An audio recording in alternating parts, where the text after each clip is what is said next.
अस्सलाम वालेकुम दोस्तों। आज बात करते हैं एक गर्म और दिलचस्प ख्याल पर। अरब नेटो या इस्लामिक नेटो, क्या ये सिर्फ एक स्लोगन है या मुसलमानों की एक नई इत्तेहाद की तरफ पहला कदम? और क्या ये इस्लाम की उन रिवायतों से जुड़ा हो सकता है जहां एक झंडे के नीचे मुसलमानों के इकट्ठा होने का जिक्र मिलता है? सब कुछ शुरू हुआ दोहा के हमले से। दोहा सिर्फ एक शहर नहीं, ये डिप्लोमेसी का मरकज है। यहीं तालिबान के साथ टॉक्स होती हैं, प्रिजनर्स रिलीज होते हैं और मीडिएशन होती है। हमले के बाद कतर ने कहा, आज निशाना हम बने, कल कोई और अरब मुल्क हो सकता है। इसी खौफ ने एक पुराना ख्याल जिंदा कर दिया, एक कलेक्टिव सिक्योरिटी सिस्टम। कतर छोटा है लेकिन कमजोर नहीं। एनर्जी रिसोर्सेज, पैसा और सबसे बड़ी बात, अमेरिका का सेंटकॉम बेस। मतलब दोहा पर अटैक सिर्फ कतर नहीं, पूरे रीजन की सिक्योरिटी पर चैलेंज था।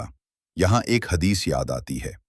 रसूलुल्लाह सल्लल्लाहु अलैहि वसल्लम ने फरमाया, ऐसा वक्त आएगा जब मुसलमान दुनिया में बहुत ज्यादा होंगे, लेकिन उनकी हालत समुंदर की झाग की तरह होगी, बिखर जाने वाली, बेतासर। आज जब हम अपनी सियासी तफरीक देखते हैं, ये लफ्ज बिल्कुल फिट लगते हैं। मेजॉरिटी होने के बावजूद यूनिटी और असर कमजोर है। लेकिन रिवायत ये भी कहती है, आखिरी दौर में मुसलमान एक झंडे के नीचे जमा होंगे। क्या अरब नेटो उस सफर का पहला कदम है? नेटो स्टाइल सिस्टम का ख्याल ये है, एक मुल्क पर हमला मतलब सब पर हमला। लेकिन अरब दुनिया डिवाइडेड है।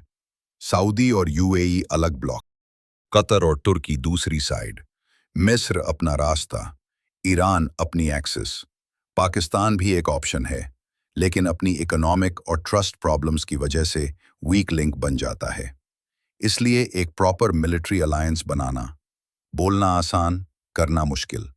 अरब आर्मीज पावरफुल हैं, सऊदी, यूएई और मिस्र की फोर्सेस स्ट्रांग हैं। लेकिन इजराइल के पास क्लियर एडवांटेज है, आयरन डोम, ड्रोन और एडवांस टेक्नोलॉजी। इसलिए अरब नेटो को नंबर से नहीं, क्वालिटी से लड़ना होगा। बाहरी खिलाड़ी भी अहम हैं। अमेरिका का पूरा नेटवर्क पहले से मिडल ईस्ट में है। चीन और रूस अपना इन्फ्लुएंस बढ़ा रहे हैं। भारत भी इंटरेस्टेड है, लेकिन बैलेंस रखता है।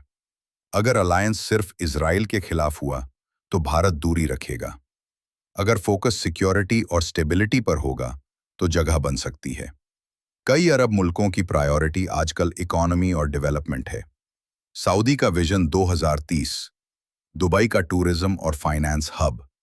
उन्हें डर है कि मिलिट्री एडवेंचर इन प्रोजेक्ट्स को रिस्क में न डाल दे। इसीलिए ज्यादा चांस हैं कि अरब नेटो एक लूज कोऑपरेशन रहे। जॉइंट एक्सरसाइजेज, इंटेलिजेंस शेयरिंग, थोड़ी ड्रिल्स। लेकिन नेटो जैसा आर्टिकल 5 स्टाइल अलायंस अभी बहुत दूर है। इस्लामिक नजरिए से देखा जाए तो मुसलमान अभी समुंदर की झाग की तरह बिखरे हुए हैं। लेकिन रिवायत ये भी कहती है कि एक दिन सब एक झंडे के नीचे जमा होंगी।